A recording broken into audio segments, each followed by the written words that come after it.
Electronics का, और साथ में साइबर क्राइम भी बहुत तेजी से बढ़ रहा है। तो नेचुरली है, जब साइबर क्राइम बढ़ेगा तो पेचीदगियां भी बढ़ेंगी, कानूनी रूप से लोगों को राहत भी चाहिए होगी। डिजिटल अरेस्ट के मामले भी आ रहे हैं, और एसीडी के मामले भी जब आते हैं तो उसमें भी इलेक्ट्रॉनिक प्रूफ्स का बहुत बड़ा योगदान होता है। आजकल ईमेल आ गया, व्हाट्सअप आ गया, हाईकोर्ट ने कह दिया कि व्हाट्सअप से भेजा हुआ नोटिस अब मान्य है अगर उस पर 2 हरी लाइन आ गई। तो इस सब बातों का क्लेरिफिकेशन करने के लिए मैं बहुत समय से ऐसे आदमी की तलाश में था कि जो साइबर क्राइम से लेकर हमसे बात कर सके और लोगों को सूचित कर सके कि साइबर क्राइम आखिर होता क्या है, और साइबर क्राइम के क्या इफेक्ट्स हैं, कैसे उनसे डील किया जाए न्यायालयों में। इस बात के लिए आज हम आए हैं कोठारी जी के पास, एडवोकेट कोठारी। इन्होंने डिप्लोमा किया हुआ है। कोठारी जी, आपका हमारे चैनल पे स्वागत है। धन्यवाद सर। सबसे पहले तो ये बताइए कोठारी जी कि आपका डिप्लोमा साइबर क्राइम में कहाँ से किया और किस फील्ड में भी आपको? सर, मैंने नलसार यूनिवर्सिटी है, वहाँ से मैंने forensic law, cyber crime and forensic law में 1 ईयर का कोर्स कर रखा है। और उसके अलावा जो देश की सबसे बड़ी लैब है CFSL हैदराबाद, वहाँ से प्रैक्टिकली भी हमको गाइडेंस दिया गया था। प्रैक्टिकली हमने वहाँ वर्कशॉप अटेंड की है। और ट्रुथ लैब जो प्राइवेट लैब है और इंडिया की सबसे बड़ी लैब है, वो वहाँ के मिस्टर गांधी जी हैं, उन्होंने स्थापना की थी उसकी, और उनके साथ ही हमने काम भी किया और वहाँ हमने रेगुलर ट्रेनिंग भी ली है। सर, ये फॉरेंसिक जो होता है साइबर क्राइम के अंदर, फॉरेंसिक का बात आप कर रहे हैं, क्या होती है ये, क्या किस तरह से वर्क करती है, किस तरह से साइबर क्राइम के मामलों को आप सुलझाते हैं, या लॉ पॉइंट से उसका क्या मतलब? पर्टिकुलर अगर हम फोरेंसिक की बात करें तो फोरेंसिक कई तरह की होती है, जिसमें फोरेंसिक्स में आपका पोस्टमार्टम से रिलेटेड भी हो गया, फोरेंसिक हो गया। अब अगर हम प्रिपेयर ओनली साइबर क्राइम की बात करें तो साइबर क्राइम फोरेंसिक का मतलब ये होता है कि एक तो पुलिस आपके कंप्यूटर को जब्त करती है, उसकी फोरेंसिक करना। एक DVR, आपके मोबाइल, आपका कोई आईपॉड है या कोई भी रिकॉर्डेड डिवाइस है आपके पास में, अगर उसकी फोरेंसिक्स करती है तो उसको कहते हैं हम साइबर फोरेंसिक। ये पर्टिकुलरली एक सेक्शन है IT एक्ट का, उसके अंदर भारत की कुछ ही लेबोरेटरीज इसके लिए ऑथोराइज है, और वो कोर्ट के आदेश के बिना या एजेंसी जिसमें CBI हो गई, SEB हो गई और आपके पुलिस हो गई या पैरामिलिट्री फोर्सेस हो गई, उनके आदेश के बिना वो FSL नहीं करती, उसको फोरेंसिक नहीं करती है। तो इसमें एक CFSL हैदराबाद भी है, कुछ स्टेट लेवल की लेबोरेटरीज भी हैं और कुछ डिस्ट्रिक्ट लेवल की लेबोरेटरीज भी है। डिस्ट्रिक्ट लेवल की लेबोरेटरीज में प्रॉपरली साइबर क्राइम से संबंधित फोरेंसिक्स नहीं होती है, ये स्टेट में ही होती है, क्योंकि उसके लिए जो सॉफ्टवेयर आते हैं वो बहुत महंगे आते हैं।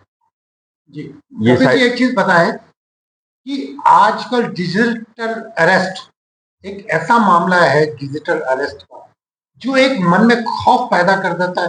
लोगों ने करोड़ों रुपया डिजिटल अरेस्ट के रूप में दे दिया, क्योंकि आवाज भी वही आती है, सब कुछ वही रखता है। जैसे आप मुझे फोन करें, मैं आपकी वॉइस से वाकिफ हूँ, तो मैं उस पर विश्वास करते हुए, या AI से जो जनरेटेड फोटोग्राफ्स होते हैं उससे बन के जो बनता है डिजिटल अरेस्ट, उसके बारे में थोड़ा सा। डिजिटल अरेस्ट बेसिकली ये होता है कि आपको एक कॉल आएगा, चाहे वो कॉल चाहे व्हाट्सएप के थ्रू आए। सामान्यतया इसमें व्हाट्सएप का ही यूज किया जाता है, क्योंकि प्रॉपर कॉल पर तो वो कॉल ट्रेस हो जाता है, इसलिए डेटा पर उसको करते हैं। और कई बार वो वाईफाई पॉइंट से करते हैं, अपने खुद के मोबाइल के डेटा से भी नहीं करते हैं, क्योंकि वो पैकेट्स होते हैं, उन पैकेट्स को ट्रेस करके भी पता लगाया जा सकता है। तो पर्टिकुलरली ये किसी और का वाईफाई यूज करते हैं, जिससे अगर बाद में कोई पकड़ा भी जाए तो IP एड्रेस जो है वो उस व्यक्ति का है जिससे वो कनेक्ट हुआ है। तो ये कुछ, जैसे हम प्लेटफॉर्म पे भी जाते थे, तो पहले प्लेटफॉर्म पर हम आज भी जाते हैं तो अपना वाईफाई ऑन करके पासवर्ड डालकर हम डेटा एक्सेस कर सकते हैं। इस तरह से कुछ सार्वजनिक वाईफाई होते हैं, तो प्रॉपरली वो वहां से एयरपोर्ट पे है, हाँ वहां से होटलों में है, सब जगह। हाँ तो वो वहां से कॉल करते हैं। जी। कॉल करने के बाद वो क्या करते हैं कि आपको ये कहते हैं कि साहब आपका कस्टम का माल आ गया, या आपके बच्चे का एक्सीडेंट हो गया, इतने पैसे चाहिए। और अगर हम पुलिस का सामान मिला हाँ उसके अगर हम अरेस्ट की बात करें तो अरेस्ट का मतलब ये हो गया, अरेस्ट का मतलब आपको बाउंड कर देना, वो आपको अपनी कस्टडी में ले लेता है, और आप वो जो कहता रहता है वैसे आप करते रहते हैं। इतने पैसे जमा कराओ, हम आपको लिंक भेज रहे हैं, उस लिंक पर आप पैसा डाल दो, ये कर दो, आप अपना पासवर्ड बता दो, आप अपना ओटीपी बता दो। इस तरह से वो डिजिटल अरेस्ट कहलाता है। मतलब एक तो ये होता है कि आपके पास फिशिंग हो गई, आपके पास कोई मैसेज आ गया, उस मैसेज को आपने क्लिक कर दिया और आपके खाते से पैसे कट गए, ये तो हो गई फिशिंग। और एक हो गया साइबर अरेस्ट का मतलब उसने आपको जकड़ लिया, बस वैसा वो जैसा कहेंगे वैसा आप करेंगे। तो वो कोई एजेंसी बन के आपको कॉल करते हैं, या कोई जैसे पुलिस की एजेंसी हो गई, सीबीआई की एजेंसी हो गई, एयरपोर्ट अथॉरिटी हो गई, सीआरपीएफ हो गई, ऐसे ऑफिसर बनकर वो कॉल करते हैं आपको। तो उन कॉल्स पे आप हमेशा सतर्क रहिए, क्योंकि ये नियम है, ये प्रोविजन है कि अगर आपने कोई क्राइम किया है, अगर आपसे कोई डॉक्यूमेंट चाहिए तो पुलिस आपको पहले नोटिस देगी। इसलिए आपके पास जब तक कोई भी नोटिस रिटर्न में नहीं आ जाए, या आप खुद स्वयं थाने में नहीं जाएं, तब तक आप किसी पर विश्वास नहीं करें। वो कहते हैं हाँ हम बॉम्बे से बोल रहे हैं, तो आप क्या करें, कोई बात नहीं, बॉम्बे से कहाँ से बोल रहे हैं, आप उसका लिख दें कि यहाँ से, नेट पे सर्च कर लें। सर्च करने के बाद वहां पर आपको कोई फोन नंबर मिल जाएंगे, आप कोशिश करें कि वहां फोन कॉल करें, नहीं करें तो आप अपने थाने में सूचना दें, डरे नहीं। अगर आपने कोई गलत काम नहीं किया है तो आपको डरने की कोई आवश्यकता नहीं है। कपिल जी, एक चीज और बताइए कि ये जो बैंकों से फ्रॉड होता है, बैंकों से पैसे निकाल लिए जाते हैं, बैंकों से ट्रांजेक्शन कर लिया जाता है, आप तो सिर्फ कॉल ही कर रहे होते हैं, आजकल तो ऑनलाइन बैंकिंग हो गई, इंटरनेट बैंकिंग हो गई, तो उस तरह के जो क्राइम होते हैं, उस समय में आपकी क्या, एज ए साइबर एक्सपर्ट, आपकी क्या भूमिका होती है और न्यायालय कैसे मदद कर सकता है? देखिए, इसमें दो तरीके की बातें होती हैं। पहली बात तो अगर आपके पास कोई कार्ड से रिलेटेड फ्रॉड है, और दूसरा होता है आपके पास बैंक से रिलेटेड फ्रॉड।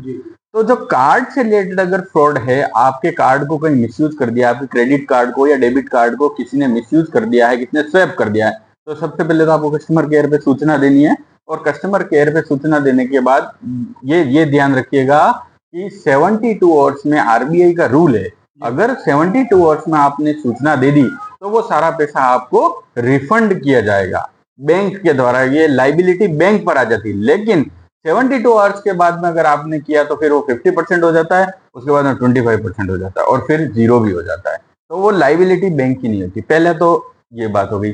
दूसरी बात ये हो गई कि अगर आपके खाते से पैसा कट गया है, या किसी ने आपके साथ फ्रॉड कर दिया है, तो आप सबसे पहले उसको पुलिस स्टेशन में जाइएगा, या साइबर क्राइम जो नंबर है 1902, उस पर आप कॉल कीजिए। कॉल करने के बाद में उस खाते को फ्रीज कीजिए। फ्रीज करने के बाद किसी भी आप लोकल अधिवक्ता की मदद लें।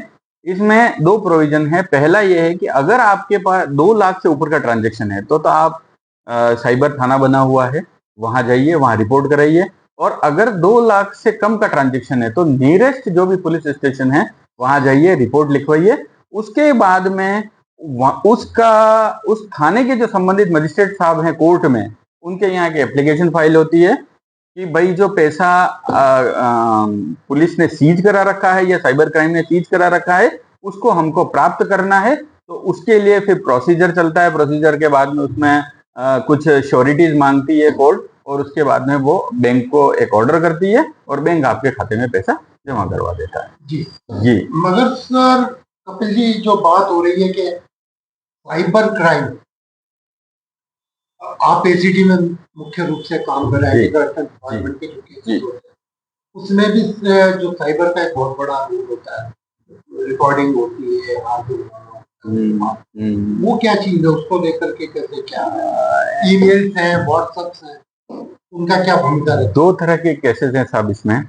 एक केसेस हैं कि आपके फोन को टैप पर ले लिया जाता है, और उसके बाद टैप पर लेके टैप की रिकॉर्डिंग करके और फिर पता करके कि भाई या सूत्र सूचना, जिसको हम गोपनीय सूचना कहते हैं, सूत्र सूचना मिली और सूत्र सूचना मिलके ट्रैप का आयोजन किया, और पकड़ लिया। इसमें कोई कंप्लेनेंट नहीं होता है और विक्टिम भी कोई नहीं होता है। इसमें सिर्फ एक प्रोसीजर है जो वो कि भाई हमें ऐसी सूचना मिली और हमने उसमें 1951 का एक सर्कुलर है, उसके आधार पर गृह मंत्रालय की परमिशन की आवश्यकता होती है। बिना गृह मंत्रालय की परमिशन के अगर वो टैप कर लिया जाता है आपके कॉल्स, क्योंकि ये आपकी फंडामेंटल राइट्स का वोलेशन है और उसमें भी कंडीशन है, दो ही कंडीशन है, या तो वो भारत की संप्रभुता के लिए खतरा हो, या वो इस प्रकार का एक्ट है या इस प्रकार का ऑफेंस है जिससे आम पब्लिक को भी खतरा हो। तो इन दोनों केसेस में ही गृह मंत्रालय परमिशन देती है। वहां पर एक कमेटी होती है, उसके चीफ सेक्रेटरी अध्यक्ष होते हैं और वो परमिशन दे के फिर ही आप उस फोन को टैप कर सकते हैं। इस मामले में ऑनरेबल सुप्रीम कोर्ट ने और ऑनरेबल राजस्थान हाई कोर्ट ने और वेरियस हाई कोर्ट्स ने डिसीजन दिए हुए हैं। ऐसे जितने भी केसेस हुए हैं जिनमें ऐसे टैपिंग की गई है, तो उनमें उन एफआईआर को, उन चालान को जो है वो ऑनरेबल हाई कोर्ट ने और सुप्रीम कोर्ट ने खारिज कर दिया, पहला। दूसरा केस ये होता है कि आपसे कोई रिश्वत मांग रहा है, सरकारी व्यक्ति जो कार्य करने की एवज में इलीगल अवैध मांग कर रहा है। अवैध मांग के लिए फिर आजकल तो कुछ युवा ऐसे हैं कि वो फोन से वीडियो बना लेते हैं और वीडियो दे देते हैं और साहब हमसे ये पैसा मांग रहा है। ऐसा नहीं है, ये इसके लिए एजेंसी बनी हुई है। सेंट्रल कर्मचारियों के लिए, केंद्र सरकार के कार्मिकों के लिए सीबीआई बनी हुई है और राज्य सरकार के कर्मचारियों के लिए एंटी करप्शन ब्यूरो बना हुआ है। वहां जाते हैं, वहां जाने के बाद में सत्यापन होता है, वो एक टेप देते हैं, टेप के बाद सत्यापन होता है। अगर उस सत्यापन में पाया जाता है तो फिर ट्रेप की कार्रवाई होती है और फिर पैसा डिलीवर किया जाता है और फिर बरामदगी होती है। फिर उसके कई सारे, फिर कोर्ट में, ऑनरेबल कोर्ट में चालान पेश होता है और उसके बाद ट्रायल्स चलती है। तो ये दूसरा प्रोसीजर है, ये दोनों होते हैं। जी, मगर ये जो आपने जो कहा ना कि जो फोन रिकॉर्डिंग इलीगल है, वो 1951 के सर्कुलर के हिसाब से, जैसे मैं और आप बात कर और मैंने आपकी बात को रिकॉर्ड कर लिया, तो क्या ये भी इलीगल है? क्योंकि आजकल तो हर फोन के ऊपर रिकॉर्डिंग सिस्टम अवेलेबल है। ये जैसे आपने मेरी बात को रिकॉर्ड कर लिया, क्या बात कर रहे हैं, और बात को मैं रिकॉर्ड कर लेता हूं जी, एज ए जर्नलिस्ट, यूट्यूब जी जी जी, मेरे को राइट अप करना जी जी जी, अगर मैं उसका बाद में कहीं यूज करता हूँ, क्या ये इलीगल है? ये सब ऐसा केसेस में, कई केसेस में होता है, क्योंकि आपस की रिकॉर्डिंग करके पुलिस में दे देते हैं कि साहब इसने मुझे गाली दी। पति पत्नी आपस में रिकॉर्डिंग करके दे देते हैं कि साहब इनका ये, मैंने इनके मोबाइल में ये रिकॉर्डिंग कर रखी थी, और कोर्ट में पेश कर देते हैं। तो अलग अलग केसेस पर इसका वेरियस अलग अलग इफेक्ट होता है। अब बात आती है कि जैसे आपने, अपन दोनों बात कर रहे हैं और आपने मेरी रिकॉर्डिंग करके दे दी, तो उसके साथ क्या होता है, उसको पुलिस तो स्वीकार कर लेगी, पुलिस ट्रांसक्रिप्ट भी बना देगी और कोर्ट में लगा भी देगी, लेकिन कोर्ट में ये इसकी एडमिजिबिलिटी के अलग अलग मायने होते हैं। इसमें पहले तो 65B का सर्टिफिकेट आता था जो भारतीय साक्ष्य अधिनियम में आता था 1872 के तहत। अब जो है उसका सेक्शन चेंज होकर 63 हो गया है।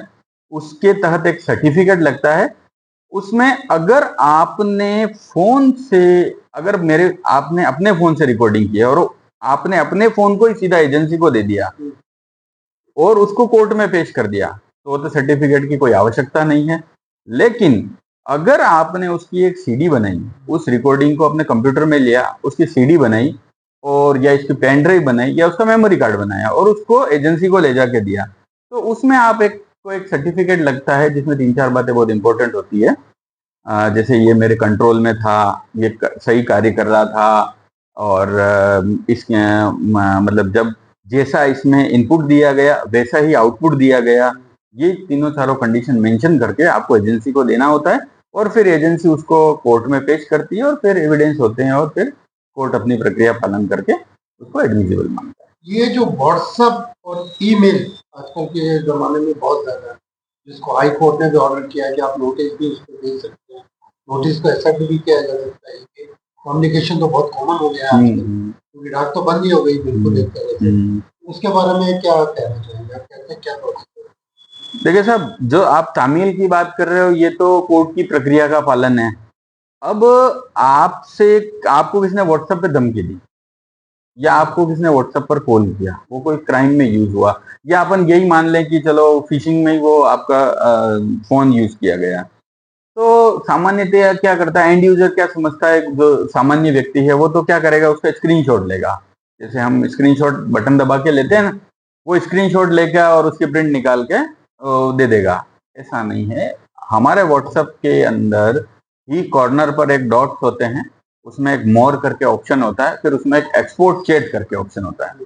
उस चैट को आप अपनी संबंधित ईमेल पर जो उसके साथ जुड़ी हुई होती है व्हाट्सएप के साथ में, वहां जाएगा, फिर उसकी प्रिंट आउट निकलेगी और फिर उसकी प्रिंट आउट निकल के फिर वो कोर्ट में पेश होगी, क्योंकि वो मैसेज आपके पास आया कहां से, कौन से प्रोटोकॉल को उसने यूज किया, क्या इंक्रिप्शन मेथड था, ये सारा उसके साथ में जब हम एक्सपोर्ट चैट करते हैं तो उसके साथ में आता है। ओके, है ना, हर फोन का आता है, आप कहें तो प्रैक्टिकली भी अपन इसको बता सकते हैं।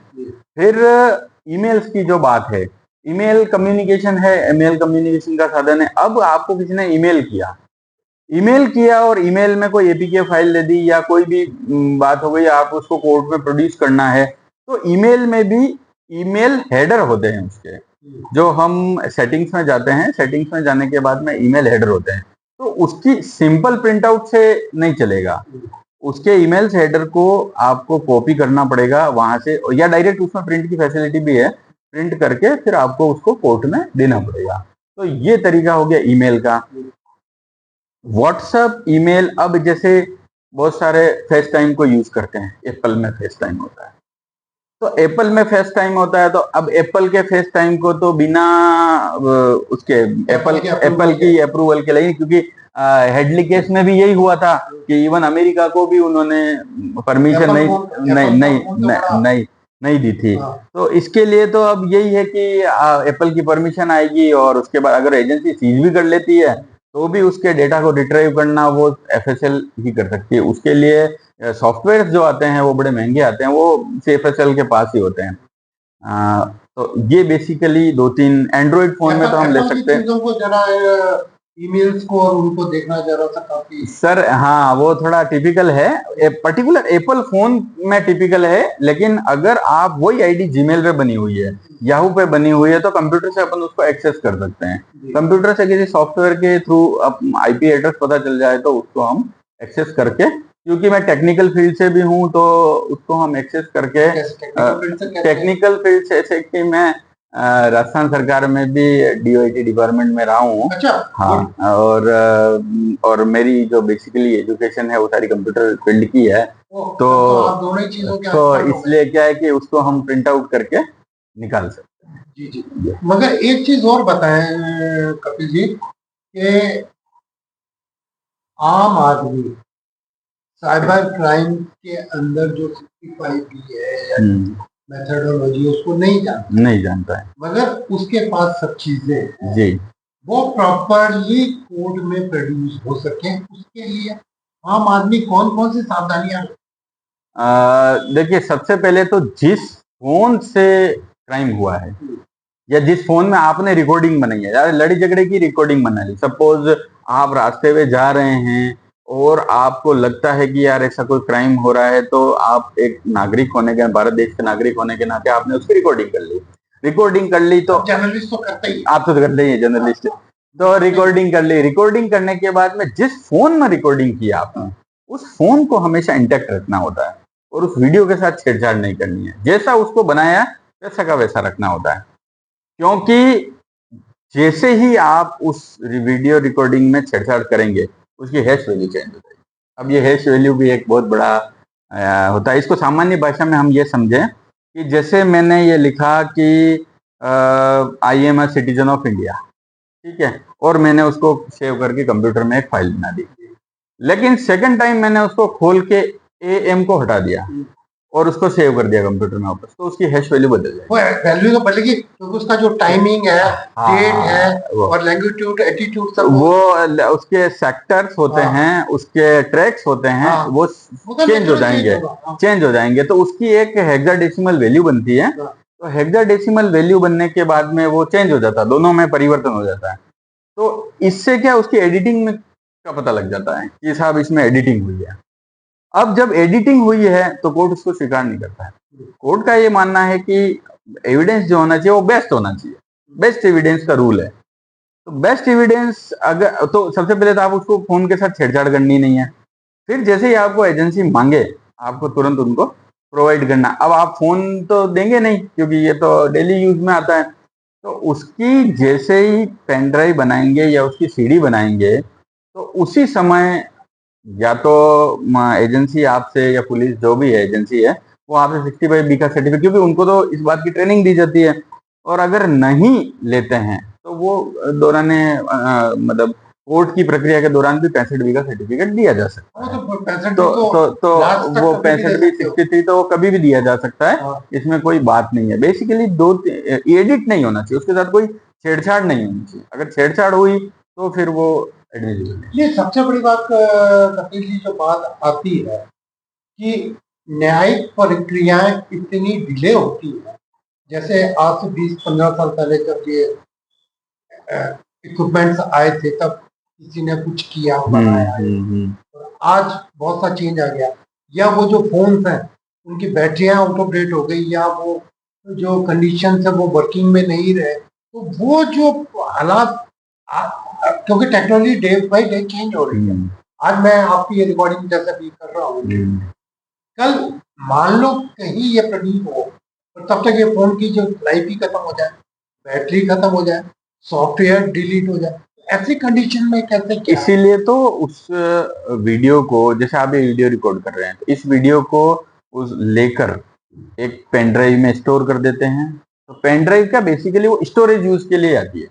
वो स्टोरेज के उसमें आपको कोई सॉफ्टवेयर EXE फाइल नहीं आती है। आती थी। हाँ, कैसेट आती थी। कैसेट के बाद में सीडिया आई, रिकॉर्डर आया, DVD आई। तो उसके बाद अब मेमोरी कार्ड से पेन ड्राइव है तो उनमें स्टोर करके रख लेते हैं। तो बाद में उसको लेटर ऑन यूज कर सकते हैं, कोर्ट में वो प्रोड्यूस हो जाती है। उससे कोई इफेक्ट नहीं पड़ता। उससे कोई इफेक्ट नहीं पड़ता है। वो अब खराब होगी तो कई बार उसको रखने की कंडीशन पे भी डिपेंड करता है। कुछ जगह तो रखने की सुविधाएं भी नहीं है, फिर भी कर रहे हैं, मैनेज करके उसको चला रहे हैं। लेकिन वो अब उसकी कंडीशन पे, हैंडलिंग की कंडीशन पे डिपेंड करता है। सर, न्यायालयों में केसेस बहुत बढ़ रहे हैं मगर साइबर क्राइम के एक्सपर्ट बहुत कम है। तो पब्लिक को कैसे निजात मिले? सर देखिए, पब्लिक को तो जागरूक होना पड़ेगा, क्योंकि साइबर क्राइम का जो रेट है उसके मुकाबले में जितने रिलेटेड साइबर क्राइम के एक्सपर्ट आने चाहिए या एडवोकेट्स जो को रिलेटेड रखते हैं वो नहीं है जी। या ये कह सकते हैं कि कोर्ट को वो लोग इतने कोऑपरेटिव नहीं हो सकते क्योंकि नॉलेज के अभाव है। तो उसमें कैसे क्या है? इसमें साहब ऐसा है कि जैसे न्यायालयों में तो ऑनरेबल हाई कोर्ट है, वो कई बार ये वर्कशॉप्स आयोजित कराते हैं मजिस्ट्रेट्स के लिए, ट्रेनिंग प्रोग्राम भी चलते हैं। तो उसमें उनको सिखाते हैं। जो लेबोरेटरीज हैं बड़ी अपनी गवर्नमेंट लेबोरेटरीज, वहाँ से एक्सपर्ट्स आते हैं, उनको सिखाते हैं। और ऐसी कुछ वर्कशॉप एडवोकेट्स के लिए भी होनी चाहिए। तो बार काउंसिल से भी मेरा निवेदन है कि इस संबंध में भी कोई आयोजित होए वर्कशॉप तो उनको भी ज्ञान मिले। दूसरी बात ये है कि वो अपडेटेड हों, मतलब ज्ञान तो है उनके पास लेकिन वो अपडेटेड हों, क्योंकि ये टेक्नोलॉजी है तो डे बाय डे अपडेट भी होना पड़ेगा। और सबसे बड़ी बात क्या है कि पब्लिक को तो अवेयर होना ही पड़ेगा। आजकल सोशल मीडिया हमारे तो यहाँ तो जो लिटरेसी रेट है वो इतना कम है। तो आप कितना अवेयर कर साइबर क्राइम को? बहुत सोशल मीडिया पे आजकल सब अवेलेबल है साहब। खूब सारे चैप्टर्स हैं, लोग पढ़ते भी हैं, उसका यूज भी करते हैं, बहुत सारे सीखे भी। कई सारी चीजों में हम भी कहीं कंफ्यूज हो जाते हैं तो कुछ एक्सपर्ट्स की सहायता हम भी लेते हैं। तो जैसे ट्रैकिंग में कई बार क्या होता है, कोई नाइजीरिया का सर्वर होता है, कोई अफ्रीका का सर्वर होता है, तो उसको ट्रैक करना होता है। तो वो क्या वाया रूट आता है। वो मतलब अगर वो क्राइम करेगा अफ्रीका वाला तो वो मिस्र में किसी सर्वर पे कनेक्ट करेगा, फिर मिस्र पे सर्वर करके फिर जर्मनी पे कनेक्ट करेगा, फिर जर्मनी से कनेक्ट करके वो इंडिया में क्राइम करेगा। तो इस तरह से क्या है कि चार डायरेक्टली वो नहीं करेगा, 4 सर्वर्स को वो रूट करके फिर आप लूप बनाएगा और फिर ताकि वो ट्रैक नहीं हो पाए। तो उसको भी करने के लिए कई बार काफी टाइम भी लगता है। तो वो भी कोशिश करके हम कोशिश करते हैं कि जितना हो सके उतना हो करें।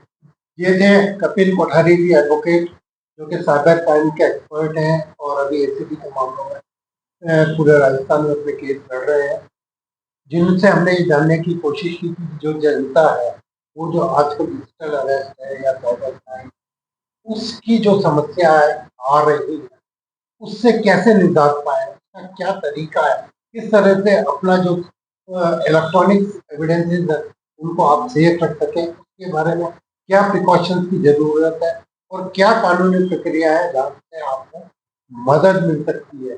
ऐसे ही किसी और टॉपिक पे हम फिर आपसे बात करेंगे। कपिल जी, बहुत बहुत धन्यवाद सर।